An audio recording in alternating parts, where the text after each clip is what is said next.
شادی کا اہم مقصد نسل انسانی کی بقا، اس لیے شادی کرنے سے پہلے یہ شریعت کی ہدایت ہے، اللہ کے رسول صلی اللہ علیہ وسلم کی ہدایت ہے، ایسی عورت اور ایسی لڑکی سے نکاح کرنا ہے جو زیادہ محبت کرنے والی ہو، زیادہ بچہ جننے والی ہو۔ اب ایک سوال پیدا ہو سکتا ہے، یہ شادی سے پہلے پتہ کیسے چلے گا کہ یہ عورت، یہ لڑکی اپنے شوہر سے زیادہ محبت کرے گی، یہ عورت، یہ لڑکی زیادہ بچہ جنے گی، یہ پتہ کیسے چلے گا؟ ہاں، پتہ چلنے کا طریقہ ہے، اس کے خاندان کو دیکھو، ان کی ماں کو دیکھو، ان کی خالہ کو دیکھو، ان کی کیا ہے جو اور کیا ہے اولاد ہیں، خاندانی رشتوں کو دیکھو کہ اس خاندان میں اور اس رشتے سے ماں ہے، خالہ ہے، وغیرہ ہے، ان کی اولاد کتنی ہے، اس سے تم کو پتہ چلے گا۔ ان کی چال بہوار کو دیکھو کہ یہ اپنے شوہروں سے زیادہ محبت کرتی ہیں یا بغاوت کرتی ہیں یا شوہروں کی نافرمانی کرتی ہیں وغیرہ، وہاں سے پتہ چلے گا کہ یہ عورت کیسی ہوگی، یہ لڑکی کیسی ہوگی کہ زیادہ محبت کرے گی کہ نہیں شوہر سے۔ الحمدللہ نحمده ونستعینه ونستغفره ونعوذ باللہ من شرور انفسنا ومن سیئات اعمالنا من يهده الله فلا مضل له ومن يضلل فلا هادي له واشهد ان لا اله الا الله وحده لا شريك له واشهد ان محمدا عبده ورسوله اما بعد فان خير الحديث كتاب الله وخير الهدي هدي محمد صلى الله عليه وسلم وشر الأمور محدثاتها وكل محدثة بدعة وكل بدعة ضلالة وكل ضلالة في النار۔ أعوذ بالله من الشيطان الرجيم، بسم الله الرحمن الرحيم۔ يا أيها الذين آمنوا اتقوا الله حق تقاته ولا تموتن إلا وأنتم مسلمون۔ يا أيها الناس اتقوا ربكم الذي خلقكم من نفس واحدة وخلق منها زوجها وبث منهما رجالا كثيرا ونساء واتقوا الله الذي تساءلون به والأرحام إن الله كان عليكم رقيبا۔ يا أيها الذين آمنوا اتقوا الله وقولوا قولا سديدا يصلح لكم أعمالكم ويغفر لكم ذنوبكم ومن يطع الله ورسوله فقد فاز فوزا عظيما۔ بسم الله الرحمن الرحيم۔ وأنكحوا الأيام منكم والصالحين من عبادكم وإمائكم إن يكونوا فقراء يغنيهم الله من فضله۔ رب اشرح لي صدري ويسر لي أمري واحلل عقدة من لساني يفقهوا قولي۔ ربی زدنی علما، ربی زدنی علما، ربی زدنی علما۔ تمام قسم کی تعریفات وحدہ لا شریک خالقی کائنات مالک ارض و سما کے لیے ہیں، اور لاکھوں کروڑوں درود و سلام ہوں اس ہستی اقدس و مقدس پر جن کا نام نامی اسم گرامی محمد اکرم صلی اللہ علیہ وسلم ہے۔ وہ ذاتی مقدسہ مبارکہ مطہرہ کہ رب العزت نے جنہیں رحمت کائنات بنا کر بھیجا اور جن کے ذریعے اہل کائنات کی ہدایت اور ان کی رہبری کا بندوبست فرمایا۔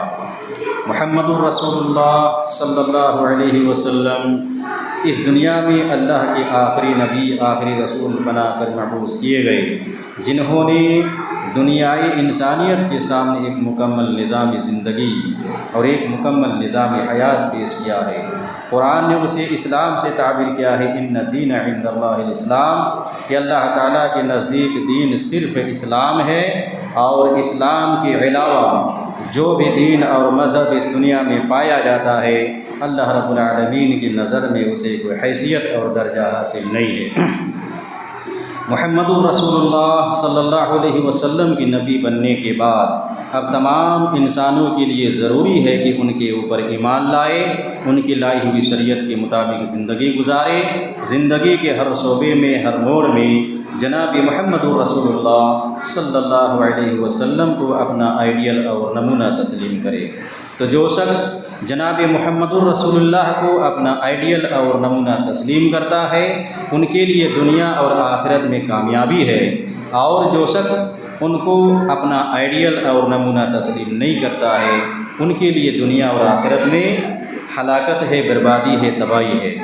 قرآن کریم سے جو آیت پڑھی گئی ہے انشاءاللہ تعالی اسی کی ضمن میں گفتگو ہوگی۔ پچھلے جمعہ میں یہ بتلایا گیا تھا نکاح کے مقاصد کے تعلق سے، انشاءاللہ تعالی آج کے خطبے میں بھی اسی موضوع پر گفتگو کرنے کی کوشش کی جائے گی۔ تو آئیے قرآن کریم کی آیت جو پڑھی گئی ہے اس کا ترجمہ پہلے ہم سنتے ہیں اور پھر سمجھنے کی کوشش کرتے ہیں۔ اللہ رب العالمین بیان فرماتا ہے وَأَنكِحُوا الْأَيَامَ مِنكُمْ، تم اپنے زیر کفالت غیر شادی شدہ مرد اور غیر شادی شدہ عورت کا نکاح کر دو۔ وَالصَّالِحِينَ مِنْ عِبَادِكُمْ وَإِمَائِكُمْ، اور جو نیک غلام اور لونڈی ہیں ان کا بھی نکاح کر دو۔ إِن يَكُونُوا فُقَرَاءَ، اگر یہ غریب ہیں، مفلس ہیں، نادار ہیں، یغنیہم اللہ من فضلہ، اللہ تعالیٰ ان کو اپنے فضل و کرم سے مالدار بنا دے گا۔ یہ اللہ رب العالمین نے بیان فرمایا۔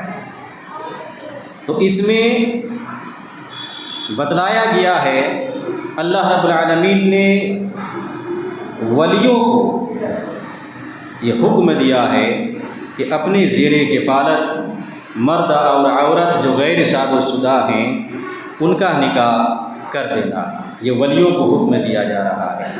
اسی طرح سے جن کے ماتحت غلام ہیں، لونڈی ہیں اور نکاح کی عمر کو پہنچ چکے ہیں انہیں بھی نکاح کر دینا چاہیے، یہ اس میں بتلایا گیا ہے۔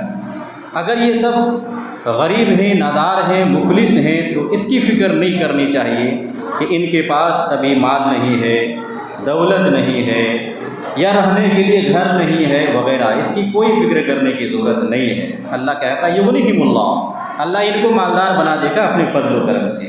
تو اللہ رب العالمین خود ذمہ لیتا ہے، اس لیے کہ نکاح ایک پاکیزہ رشتہ ہے، انسان بہت ساری برائیوں سے بچ جاتا ہے نکاح کی وجہ سے۔ اس لیے شریعت نے یہ حکم دیا ہے کہ جب اس عمر کو پہنچ جائیں تو ان کے نکاح کرانے میں تاخیر نہیں کرنی چاہیے، ان کا نکاح کراؤ، کیونکہ اس کی وجہ سے معاشرے میں جو برائیاں ہو سکتی ہیں، پنپ سکتی ہیں، اس سے بچاؤ ہو جائے گا۔ تو یہ اللہ رب العالمین نے بیان فرمایا۔ اور یہ عورتوں کو کیا ہے یہ حکم دیا گیا کہ بغیر اجازت کے، چونکہ اولیوں کو حکم دیا جا رہا ہے کہ وہ نکاح کرائیں گے، اس لیے عورت لڑکی اپنی مرضی سے اپنے ولی کی اجازت کے بغیر کسی سے نکاح نہیں کر سکتی ہے، ان کے لیے جائز نہیں ہے جب تک ان کا ولی ان کو اجازت نہ دے۔ اللہ کے رسول صلی اللہ علیہ وسلم بیان فرماتے ہیں ایّ امرأۃ نکحت بغیر اذن ولیھا فنکاحها باطل، 3 مرتبہ آپ نے کہا کہ جو عورت اپنے ولی کی اجازت کے بغیر نکاح کر لے کسی سے تو ان کا نکاح باطل ہے، غلط ہے، 3 مرتبہ آپ نے بیان فرمایا۔ تو اس سے بھی معلوم یہ ہوا کہ عورت کے لیے جائز نہیں ہے کہ وہ ولی کی اجازت کے بغیر نکاح کر لے۔ اور جس گھر میں اگر بیوہ عورت ہے، ان کی لڑکی نکاح کے لائق ہے، اس عمر کو پہنچ چکی ہے، تو وہ بیوہ عورت بھی ولی نہیں بن سکتی ہے اپنی لڑکی کی نکاح کرانے کے لیے، نہیں، ان کے لیے جائز نہیں ہے، عورت ولی نہیں بن سکتی۔ یہ مرد ولی بن سکتا ہے، عورت نہیں، لیکن اس کے گھر میں مرد نہیں ہے تو اب معاشرے میں جو ذمہ داران ہیں، سردار ہیں، امیر ہیں، اور جہاں اسلامی حکومت ہے، وہ اسلامی بادشاہ ہے، ان کے ماتحت کیا ہے گورنر ہوتے ہیں، ان کے نیچے اور امیر ہوتے ہیں وغیرہ، یہ ذمہ دار ہوں گے، یہ کیا ہے اپنی ولایت میں ان کا نکاح کرائیں گے، ان کی سرپرستی حاصل ہوگی۔ عورت اپنے ولی کی اجازت کے بغیر نہ تو نکاح کر سکتی ہے، نہ تو کوئی عورت کسی عورت کا ولی بن سکتی ہے، نہیں بن سکتی، ولی بھی نہیں بن سکتی ہے کہ ولی بن کے وہ نکاح کرا دے اپنی ہی بیٹی اپنی ہی بہن کیا نہیں، ان کے لیے جائز نہیں ہے۔ کوئی مرد ولی بنے گا، ان کا کوئی اگر نہیں ہے تو معاشرے کے جو ذمہ دار ہیں، ذمہ داران ہیں، وہ ولی بنیں گے اور وہ ان کا نکاح کرائیں گے، یہ شریعت کا تقاضا ہے۔ تو جو آدمی پاک دامنی حاصل کرنے کے لیے نکاح کرتا ہے، برائی سے بچنے کے لیے نکاح کرتا ہے، اللہ رب العالمین ان کی مدد فرماتا ہے، ان کی مدد فرماتا ہے اللہ رب العالمین۔ چنانچہ اللہ کے رسول صلی اللہ علیہ وسلم نے ایک حدیث میں بیان فرمایا ہے، ثلاث حق علی اللہ عونهم المجاہد فی سبیل اللہ والمکاتب الذی یرید الاداء والناکح الذی یرید العفاف۔ یہ مسند احمد کی حدیث ہے، اللہ کے رسول بیان فرماتے ہیں کہ اللہ رب العالمین نے اپنے اوپر 3 ایسے لوگوں کو واجب کر لیا، 3 ایسے لوگ جن کی مدد کرنا اللہ رب العالمین نے اپنے اوپر واجب کر لیا ہے کہ اللہ ان کی مدد فرمائے گا۔ ان میں سے المجاہد فی سبیل اللہ، ایک وہ آدمی ہے جو اللہ کے راستے میں جہاد کے لیے نکلا ہوا ہے، تو اللہ ان کی مدد فرماتا ہے۔ اللہ نے یہ ذمہ لے رکھا ہے کہ تم جہاد کے لیے، اللہ کے دین کو پھیلانے کے لیے نکلو تو صحیح، تمہاری مدد ہم فرمائیں گے، یہ اللہ نے ذمہ لے رکھا ہے۔ اس لیے اس راستے میں جانے سے کسی کو ڈرنا نہیں چاہیے کہ ہم کم تعداد میں ہیں، ہم اکیلے ہیں، دشمن بہت زیادہ ہیں تو ہم ختم ہو جائیں گے، نہیں، اللہ رب العالمین نے کیا ہے یہ ذمہ لیا ہے، تمہاری مدد فرمائے گا۔ المجاہد فی سبیل اللہ، مجاہد فی سبیل اللہ کی مدد اللہ رب العالمین نے اپنے اوپر واجب کر لیا ہے۔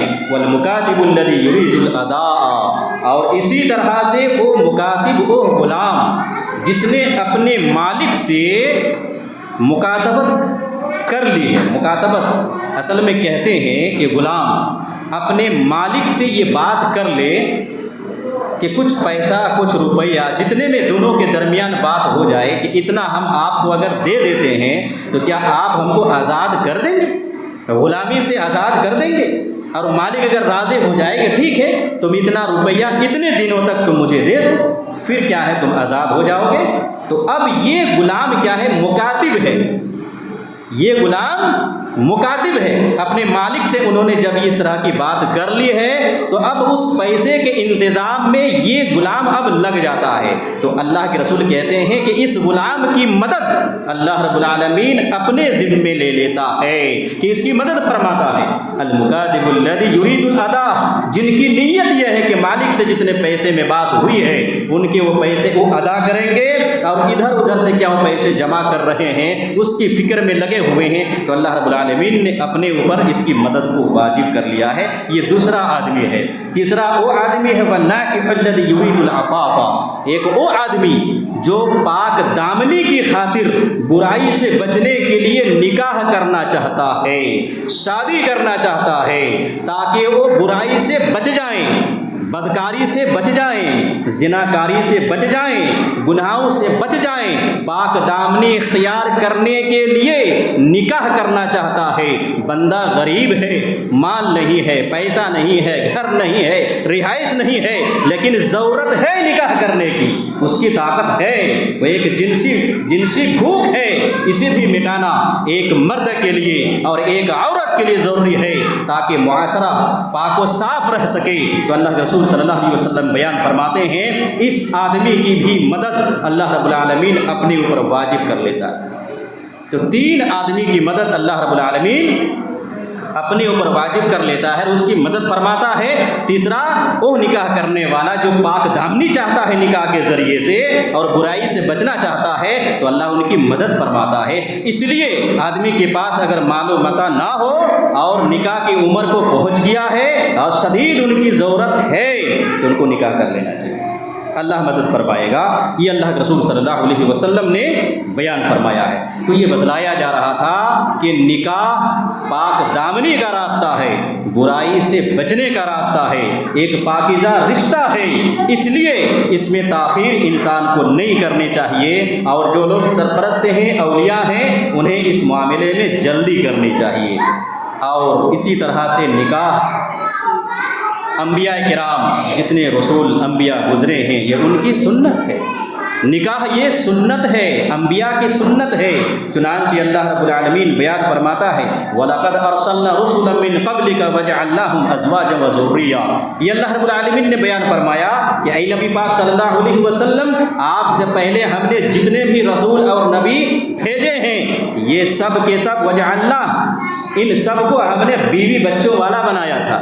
یہ اللہ رب العالمین کہتا ہے کہ اے نبی پاک، آپ سے پہلے ہم نے جتنے انبیاء بھیجے، جتنے رسول بھیجے، ان سب کو ہم نے بیوی بچوں والا بنایا تھا۔ یہ آیت اس وقت نازل ہوئی جب یہودیوں نے جناب محمد الرسول اللہ صلی اللہ علیہ وسلم پر اعتراض کیا کہ یہ کیسا نبی ہے جو شادی بیاہ بھی کرتا ہے، بیوی بچوں کے چکر میں پڑتا ہے اور یہ کہتا ہے کہ میں نبی ہوں۔ اگر یہ سچے نبی ہوتے تو شادی بیاہ نہیں کرتے، نبوت کے فرائض کے انجام دہی میں مصروف ہو جاتے، مشغول ہو جاتے۔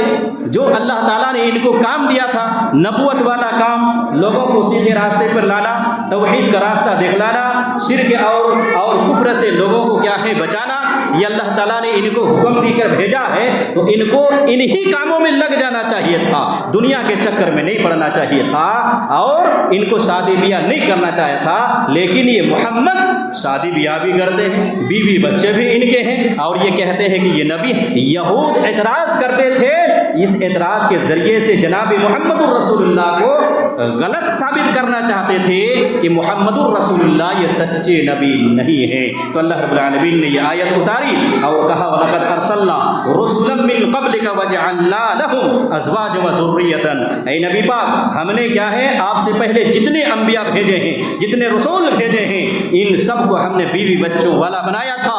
یہودیوں کو بتلا دو کہ ان سے پہلے جتنے بھی نبی آئے، جتنے بھی رسول آئے، سبوں نے شادی بیاہ کی ہے اور سبھی کے کیا ہے بیوی بچے تھے۔ اس لیے ان کا یہ کہنا کہ شادی بیاہ نبی نہیں کرتے ہیں یہ برا کام ہے، ایسا نہیں ہے۔ شادی بیاہ کرنا یہ نبیوں کی سنت رہی ہے اور اللہ رب العالمین نے باقاعدہ طور پر تمام نبیوں کو بیوی بچوں والا بنایا ہے۔ یہ اللہ رب العالمین نے کیا ہے یہودیوں کو اس سے جواب دیا۔ ایک بات تو اس سے یہ معلوم ہوئی کہ نکاح یہ انبیاء کرام کی سنت ہے، اور دوسری بات اس سے یہ بھی معلوم ہوتی ہے کہ نکاح کرنا کیا ہے، یہ کیا ہے مسنون ہے، اور یہودیوں کو کیا ہے اس میں کیا ہے قرارہ جواب بھی ملا ہے۔ تو نکاح کرنا یہ انبیاء کرام کی سنت ٹھہری جو قرآن کریم کی یہ آیت ہمیں بتلاتی ہے۔ تو بہرحال نکاح جب اس عمر کو لوگ پہنچ جائیں تو ان کو کر لینا چاہیے اور اولیاء کو اس پر دھیان دینا چاہیے۔ ایک مومن، ایک مسلمان جتنے بھی عبادت گزار بن جائیں، اس سے پہلو تہی ان کو اختیار نہیں کرنی چاہیے۔ چنانچہ کچھ صحابہ اللہ کے رسول صلی اللہ علیہ وسلم کی خدمت میں حاضر ہوئے۔ نبی پاک اس وقت گھر میں موجود نہیں تھے، ازواج مطہرات تھیں۔ پوچھا نبی کے اخلاق کے بارے میں وغیرہ۔ ازواج مطہرات نے، حضرت عائشہ رضی اللہ تعالی عنہ وغیرہ نے بتلایا ان کو کہ نبی کے اخلاق ایسے ہیں ویسے ہیں وغیرہ، سب کچھ بتلا دیا۔ تینوں صحابہ نے اپنے اوپر غیر اطمینان کا اظہار کیا کہ نبی تو نبی ہیں، ان کا مرتبہ تو کچھ اور ہے، ان کی اگلے اور پچھلے ساری گناہ کیا ہیں، ساری خطائیں معاف ہیں، لیکن ہم لوگوں کے اگلے پچھلے سارے گناہ تو معاف نہیں ہیں۔ ہم لوگوں کو زیادہ سے زیادہ عبادت کرنی چاہیے اللہ رب العالمین کی، تاکہ اللہ کی نظر میں ہم سب محبوب بن جائیں، چہیتا بن جائیں، جنت کے حقدار بن جائیں۔ تینوں نے وعدہ کیا۔ ایک نے وعدہ کیا کہ ہم رات بھر نہیں سوئیں گے، اللہ کی عبادت میں لگے رہیں گے، یہ وعدہ کیا ایک نے۔ دوسرے نے کہا کہ ہم روزانہ روزہ رکھیں گے، نفلی روزہ، کبھی روزہ چھوڑیں گے ہی نہیں۔ اور تیسرے نے کہا کہ ہم شادی بیاہ ہی نہیں کریں گے، چونکہ شادی بیاہ کرنے کی وجہ سے دنیا کے چکر میں پھنس جائیں گے، پھر ہماری عبادت میں کمی آ جائے گی۔ انہوں نے کیا ہے اپنے طور پر سوچا ہوگا۔ اسی طرح سے اگر ہم روزہ ہی سے رہیں گے تو گناہوں سے ہم بچتے رہیں گے، نیکیاں ہی نیکیاں ہم کو ملیں گی، سوچا ہوگا انہوں نے، اس لیے وعدہ کیا۔ اور ایک نے جو وعدہ کیا تھا رات بھر نہیں سوئیں گے کہ سونے سے کیا ہے وقت کا ضیاع ہوگا تو ہمیں عبادت ہی میں لگے رہیں، تینوں نے وعدہ کر کے وہاں سے وہ چلے گئے۔ جب اللہ کے رسول گھر آئے ان کو جب معلوم ہوا کہ ایسا اور ویسا کچھ صحابہ نے آ کر کہہ کر گیا ہے تو اللہ کے رسول صلی اللہ علیہ وسلم گئے ان کے پاس، یا بعض میں ذکر ملتا ہے کہ ان کو بلوایا گیا اور پھر ان سے پوچھا کہ تم نے ایسا اور ویسا کہا ہے؟ کہا کہ ہاں۔ تو اللہ کے رسول صلی اللہ علیہ وسلم نے ان سے کہا کہ میں تم لوگوں میں سب سے زیادہ اللہ سے ڈرنے والا ہوں، میں تم میں سب سے زیادہ متقی اور پرہیزگار ہوں، امت میں کوئی مجھ سے زیادہ متقی اور پرہیزگار نہیں بن سکتا ہے، مجھ سے زیادہ ڈرنے والا تم میں کوئی نہیں بن سکتا ہے اللہ سے۔ تو اللہ سے سب سے زیادہ میں ڈرنے والا ہوں، سب سے بڑا متقی میں ہوں، لیکن میرا حال کیا ہے؟ میں رات میں سوتا بھی ہوں اور جاگ کر عبادتیں بھی کرتا ہوں۔ میرا حال کیا ہے؟ میں روزہ رکھتا بھی ہوں اور افطاری بھی کرتا ہوں، یعنی نفلی روزے لگاتار نہیں رکھتا ہوں، کبھی رکھتا ہوں کبھی نہیں رکھتا ہوں۔ اور حال میرا کیا ہے؟ میں نے شادی بیاہ بھی کیا ہے، عورتوں سے میں شادی بھی کرتا ہوں۔ دیکھیے ان تینوں کاموں کو میں نے کیا ہے، کر رہا ہوں، اور میں اللہ کا سب سے بڑا ولی، سب سے بڑا متقی، سب سے بڑا پرہیزگار ہوں میں۔ کہ تم کیا ثابت کرنا چاہتے ہو کہ شادی نہیں کرو گے سب سے بڑا متقی بن جاؤ گے؟ تم کیا ثابت کرنا چاہتے ہو کبھی روزہ نہیں چھوڑو گے سب سے بڑا متقی بن جاؤ گے؟ تم کیا ثابت کرنا چاہتے ہو رات بھر تم اللہ کی عبادت کرو گے کبھی نہیں سو گے تم سب سے بڑے متقی ہو جاؤ گے؟ نہیں۔ فمن رغب عن سنتی فلیس منی، جو میری سنت سے اعراض لے گا وہ ہم میں سے نہیں ہے۔ نبی کی ہدایت دیکھیے کہ جو نبی کی سنت سے اعراض کرے گا وہ مجھ سے نہیں ہے۔ نبی کی سنت یہ ہے کہ رات میں جاگنا بھی ہے اور عبادتیں بھی کرنی ہے، سونا بھی ہے۔ نبی کی سنت یہ ہے کہ نفلی روزے کبھی رکھنا ہے کبھی چھوڑنا بھی ہے۔ نبی کی سنت یہ ہے کہ جب اس عمر کو پہنچ جائے کہ شادی کی ضرورت محسوس ہونے لگے، نکاح کی ضرورت محسوس ہونے لگے تو نکاح بھی کرنا ہے، یہ نبی کی سنت ہے۔ اور جو منہ موڑ لے گا، جو اعراض کر لے گا وہ فلیس منی، وہ مجھ سے نہیں ہے۔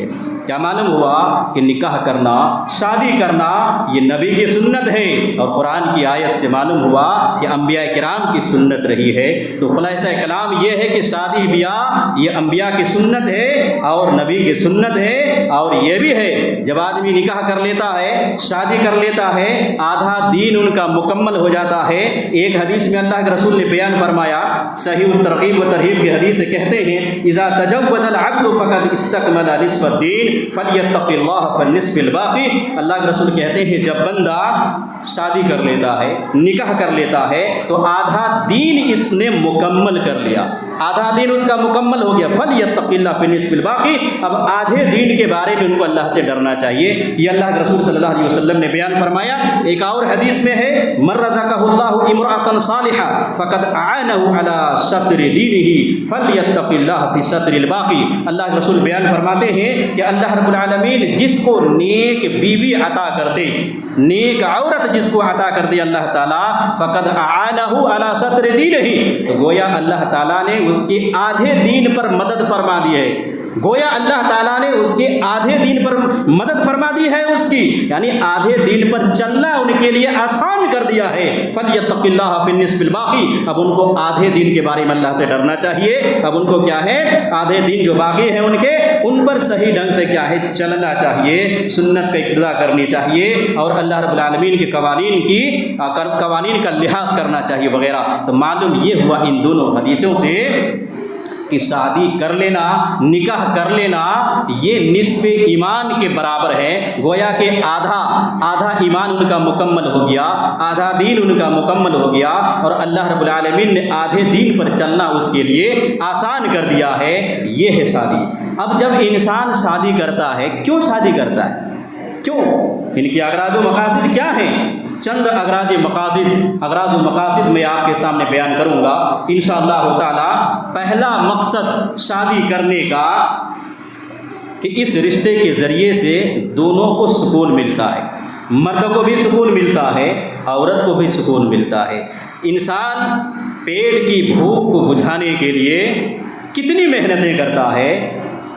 فطرت میں اللہ رب العالمین نے انسانوں میں یہ رکھ دیا ہے کہ جب اس عمر کو وہ پہنچ جائیں تو انہیں جنسی بھوک لگے گی، اور اسے مٹانے کے لیے اللہ رب العالمین نے پاکیزہ رشتہ رکھا ہے کہ مرد عورت کی طرف جھانکے، عورت مرد کی طرف، اور دونوں کا بغیر کیا ہے اللہ رب العالمین اور رسول اللہ کی سنت کو اپنائے بغیر دونوں اگر تعلقات قائم کر لیتے ہیں، اسی کو بدکاری کہتے ہیں، اسی کو زناکاری کہتے ہیں، اسی کو غلط راستہ اختیار کرنا کہتے ہیں۔ اس لیے اللہ اور رسول نے اس کا جائز طریقہ بتلایا ہے کہ دونوں کیا ہے اب نکاح کے بندھن میں بندھ جائیں کچھ شرطوں کے ساتھ۔ تو جب دونوں کیا ہے ایک دوسرے سے کیا ہے کچھ شرطوں کے ساتھ جب بندھ جائیں گے اللہ رسول کے طریقے کے مطابق، اب ان دونوں کے سکون کی زندگی ملے گی، راحت کی زندگی ملے گی، اطمینان کی زندگی ملے گی۔ مرد عورت کے لیے کشش رکھتی ہے اور عورت مرد کے لیے کیا ہے پرکشش،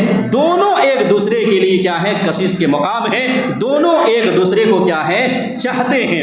تو اللہ رب العالمین نے سکون اس کے اندر رکھا ہے، چنانچہ اللہ رب العالمین بیان فرماتا ہے وَهُوَ الَّذِي خَلَقَكُم مِّن نَّفْسٍ وَاحِدَةٍ وَجَعَلَ مِنْهَا زَوْجَهَا لِيَسْكُنَ إِلَيْهَا۔ سورہ اعراف میں اللہ رب العالمین نے بیان فرمایا وہی وہ اللہ ہے جس نے تم کو ایک ہی جان سے پیدا کیا ہے، وَجَعَلَ مِنْهَا زَوْجَهَا، اور اسی سے اس کا جوڑا بھی تیار کیا ہے، لِيَسْكُنَ إِلَيْهَا، تاکہ اس سے وہ سکون حاصل کریں، راحت حاصل کریں، اطمینان حاصل کریں۔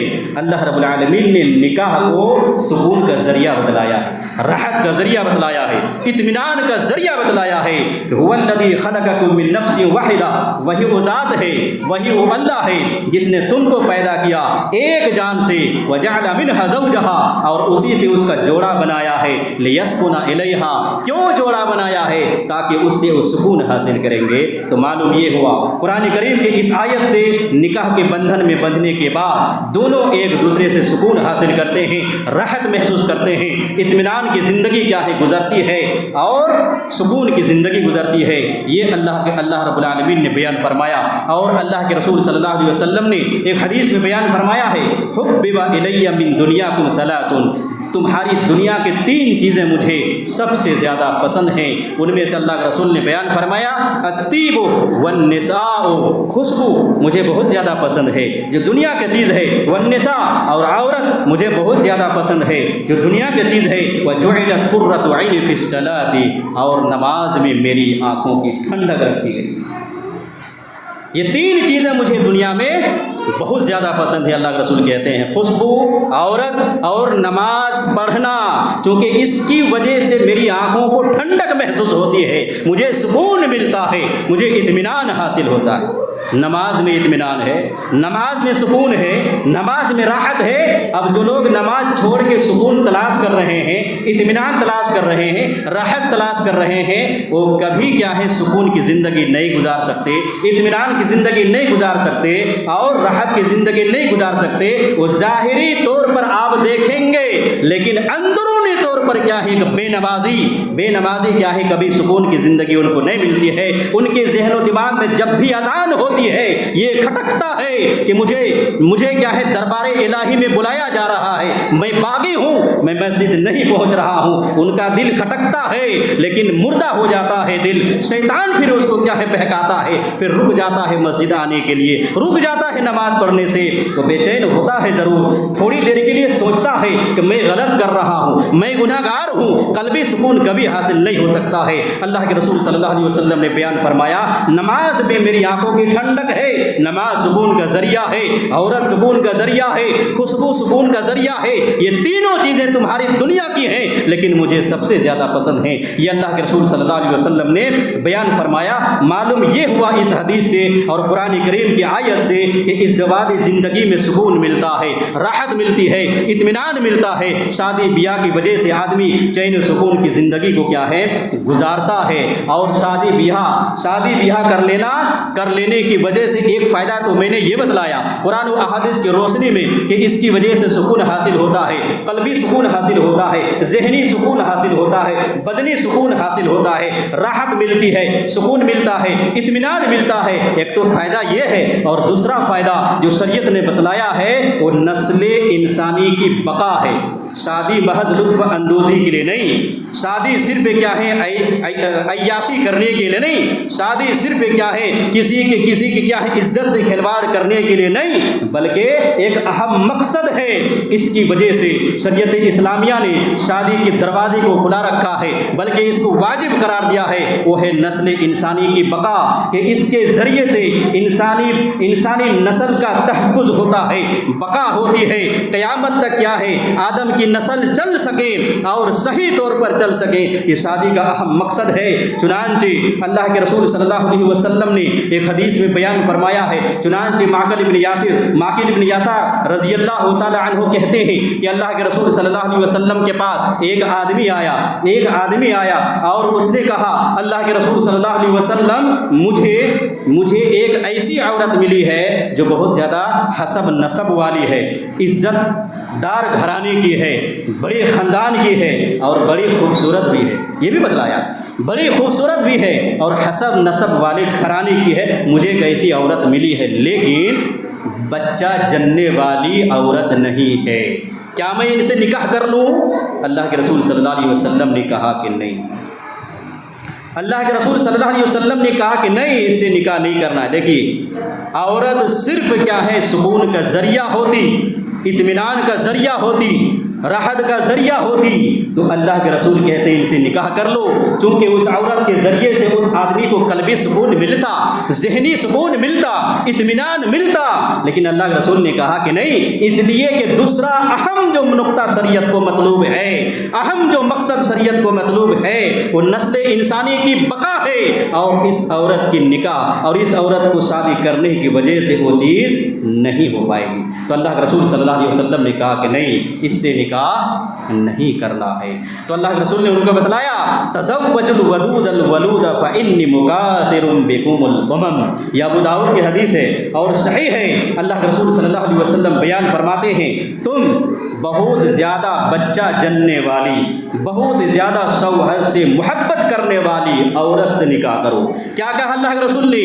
تزوج الودود الولود، بہت زیادہ بچہ جننے والی، بہت زیادہ شوہر سے محبت کرنے والی ایسی عورت سے نکاح کرو، کیوں؟ فإنی مکاثر، تاکہ میں قیامت کے دن تمہاری کثرت پر دوسری امتوں پر فخر کروں گا، کہ تم زیادہ سے زیادہ بچہ جننے والی عورت سے جب تم نکاح کرو گے تو زیادہ سے زیادہ بچے پیدا ہوں گے، میری امت میں اضافہ ہوگا، میری امت میں بڑھوتری ہوگی، میری امت بہت زیادہ پھیل جائے گی، اور اس پر کیا ہے مجھے فخر ہوگا قیامت کے دن باقی دوسری امتوں پر کہ میری امت کیا ہے بہت زیادہ۔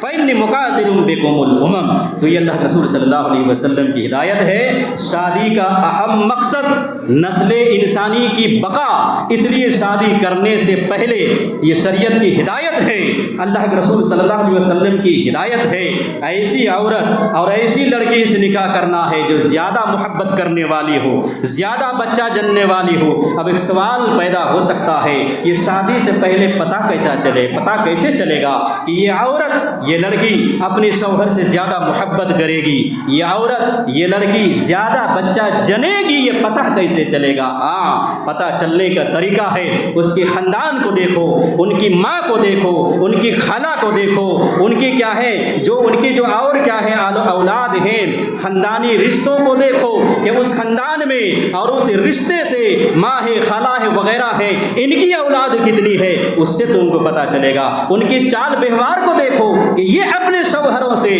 زیادہ محبت کرتی ہیں یا بغاوت کرتی ہیں یا شوہروں کی نافرمانی کرتی ہیں وغیرہ، وہاں سے پتہ چلے گا کہ یہ عورت کیسی ہوگی، یہ لڑکی کیسی ہوگی، کہ زیادہ محبت کرے گی کہ نہیں شوہر سے، زیادہ بچہ جننے والی ہے کہ نہیں ہے، تو خاندان سے پتہ چلے گا۔ اس لیے نکاح کرنے سے پہلے ان چیزوں کو آدمی کو دھیان دینا چاہیے، جو آج ان چیزوں کو لوگ دھیان نہیں دیتے ہیں۔ تو اللہ کے رسول صلی اللہ علیہ وسلم نے بیان فرمایا کہ زیادہ محبت محبت کرنے والی, زیادہ بچہ جننے والی عورت اور لڑکی سے تم نکاح کرو تاکہ میری امت میں کیا ہے اضافہ ہوگا, کثرت ہوگی وغیرہ. تو شادی کا اہم جو دوسرا مقصد ہے وہ نسل انسانی کی بقا ہے, تحفظ ہے. زیادہ سے زیادہ کیا ہے امت محمدیہ میں بڑھوتری ہوگی, انسانی نسل کیا ہے آگے بڑھے گی زیادہ سے زیادہ. اور دیکھیے اس کے فائدے کیا ہیں. وقت زیادہ ہو رہا ہے, 2 منٹ میں اپنی بات کو میں ختم کرتا ہوں. اللہ کے رسول صلی اللہ علیہ وسلم نے جو بیان فرمایا ہے اس میں ایک اہم اور نقطے نکلتے ہیں کہ شادی میں جو فائدے ہیں, جب انسان زیادہ سے زیادہ اولاد جننے والی عورت سے اور لڑکے سے جب نکاح کر لے گا تو اس کا فائدہ کیا ہوگا. زیادہ سے زیادہ جب بچے جب ہو جائیں گے تو یہ بچے اپنے والدین کے لیے بھی خیر و برکت کے ذریعہ ہیں, خیر و برکت کے ذریعہ ہیں یہ بچے. ایک حدیث میں اللہ کے رسول صلی اللہ علیہ وسلم نے بیان فرمایا ہے, ما من الناس من مسلم یتوفى له 3, جس مسلمان کے 3 بچے کیا ہیں مر جائیں, 3 بچے جو ابھی بالغ نہیں ہوئے ہیں اور وہ مر جائیں تو اللہ کے رسول کہتے ہیں کہ وہ ماں باپ جنت میں داخل ہوں گے. جس ماں باپ کے 3 بچے کیا ہیں بلوغت سے پہلے مر گئے وہ ماں باپ جنت میں جائیں گے. ایک عورت نے پوچھ دیا, دوسری حدیث میں ہے, کیا جن کے 2 بچے مر جائیں بلوغت سے پہلے؟ کہا جن کے 2 بچے بھی مر جائیں وہ بھی والدین جنت میں جائیں گے. پھر اور کسی حدیث میں ہے کہ ایک ہی بچہ, اس کی طرف بھی اللہ کے رسول نے اشارہ فرمایا ہے کہ وہ والدین جنت میں جائیں گے. دیکھیے بچے زیادہ ہوئے, آپ نے تربیت کی, آپ نے کوشش کی, لیکن بلوغت سے پہلے وہ بچے چلے گئے دنیا سے. اس میں بھی کیا ہے ماں باپ کا فائدہ ہے کہ اس کی وجہ سے ماں باپ جنت میں داخل ہوں گے.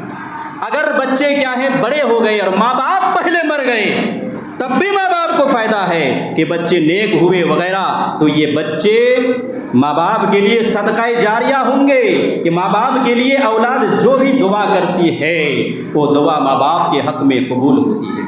تو بچے اگر کیا ہے آپ نے زیادہ پیدا کیے ہیں تو آپ کا کوئی نقصان نہیں. شریعت کو مطلوب ہے کہ جتنا زیادہ بچے آپ پیدا کر سکتے ہیں, یہ شریعت کا مطلوب ہے. ایسی عورتوں کو کھوج کر شادی کرنا جو زیادہ بچے جننے والی ہیں, یہ مطلوب ہے شریعت کا, اور اس میں فائدہ ہے انسان کا, والدین کا فائدہ ہے. بچے اگر مر گئے والدین سے پہلے بلوغت سے پہلے تو ان کے لیے کیا ہے جنت میں داخل ہونے کا یہ سبب بنیں گے. اگر والدین پہلے مرتے ہیں تب بھی کیا ہے یہ بچے والدین کے لیے خیر و برکت کے ذریعہ ہیں, یہ صدقہ جاریہ بنیں گے کہ اپنے ماں باپ کے لیے جو دعا کریں گے بچے وہ قبول ہوں گے. تو یہ بتلایا جا رہا تھا کہ شادی بیاہ یا انبیاء کرام کی سنت ہے. شادی کرنے کی وجہ سے انسان کو قلبی سکون ملتا ہے, شادی کرنے کی وجہ سے انسان برائیوں سے بچتا ہے, شادی کرنے کی وجہ سے نسل انسانی کی بقا ہوتی ہے, نسل انسانی کا تحفظ ہوتا ہے. اور اس طرح سے اللہ کے رسول صلی اللہ علیہ وسلم اپنی امت کی کثرت پر کیا ہے یہ فخر کریں گے. یہ سب چند فوائد تھے جو میں نے آپ کے سامنے ذکر کیے ہیں. ابھی بہت سارے فائدے ہیں, انشاءاللہ تعالیٰ اگلے جمعے میں بیان کرنے کی کوشش کی جائے گی. اللہ رب العالمین سے دعا ہے کہ اللہ تعالیٰ ہم تمام مسلمانوں کو صحیح معنوں میں قرآن و احادیث کے مطابق چلنے کی توفیق عنایت فرما, اور قرآن اور احادیث کو سمجھنے کی توفیق عنایت فرما. اے اللہ ہم سب گناہ گار ہیں, تو ہم سب کے گناہوں کو بخش دے, معاف کر دے. جو لوگ ایمان کی حالت میں دنیا سے جا چکے ہیں اللہ رب العالمین تو ان کی مغفرت عطا فرما, اور جہاں کہیں بھی مسلمان پریشان حال ہیں اللہ رب العالمین تو ان کی پریشانی کو دور عطا فرما. اے اللہ ہم سب گناہ گار ہیں, تو ہم سب کے گناہوں کو بخش دے, معاف کر دے. ربنا ظلمنا انفسنا وان لم تغفر لنا وترحمنا لنكونن من الخاسرين. ربنا آتنا في الدنيا حسنة وفي الآخرة حسنة وقنا عذاب النار. وآخر دعوانا ان الحمد لله رب العالمين.